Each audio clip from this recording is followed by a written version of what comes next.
Hi friends, இப்போ நம்ம எங்கே வந்திருக்கோம்னு பார்த்தீங்கன்னா சஞ்சீவ் நகர் பைபாஸ் இருக்குல்ல, அங்கே வந்து சங்கீதா சோதி பக்கத்தில் இங்கே வந்திருக்கோம். இது எதுக்கு வந்திருக்கோன்னா, இங்கே நண்டு சூப் தராங்கன்னு சொல்லிட்டு பசங்களுக்கு சளியாக இருக்குது அப்படின்னு சொல்லிட்டு வந்தோம். பார்த்தா எவ்வளோ க்ரௌடாக இருக்குறாங்க. டோக்கன் வாங்குறதுக்கு இழுத்து நிற்கிறாங்க. லைனில் 3/4 மணி நேரம் கூட ஆகிடுச்சு டோக்கன் வாங்குறதுக்கு. டோக்கன் இதில் வந்து நண்டு சூப்பு எவ்வளோன்னு பார்த்தீங்கன்னா ஒரு கப்பு தான் தருவாங்க. க்ரௌடை பார்த்துட்டு எனக்கே பயமாயிடுச்சு. கப்பு தான் ஒரு வழியாக வாங்கியாச்சு. வாங்கினதுக்கப்புறம் பார்த்தீங்கன்னா சரி அது எப்படி இருக்குன்னு சாப்பிட்டு பார்த்தோம். சாப்பிட்டு பார்த்தா வாய்ப்பா செம்ம காரம், முடியவே இல்லை. ஒரு ஸ்பூனுக்கு மேலே சாப்பிட முடியல.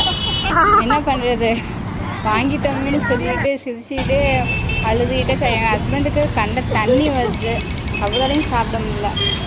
பையன் பார்த்தீங்கன்னா பெரிய தனியாக வாந்தியே எடுக்கிறான். ஒரு சைடு சின்னவன் சாப்பிடவே மாட்டேன்னு உட்காந்துட்டான் அவன்.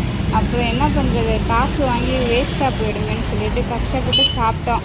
ஏதோ சாப்பிட்டு முடிச்சுட்டோம். அதான் தண்ணி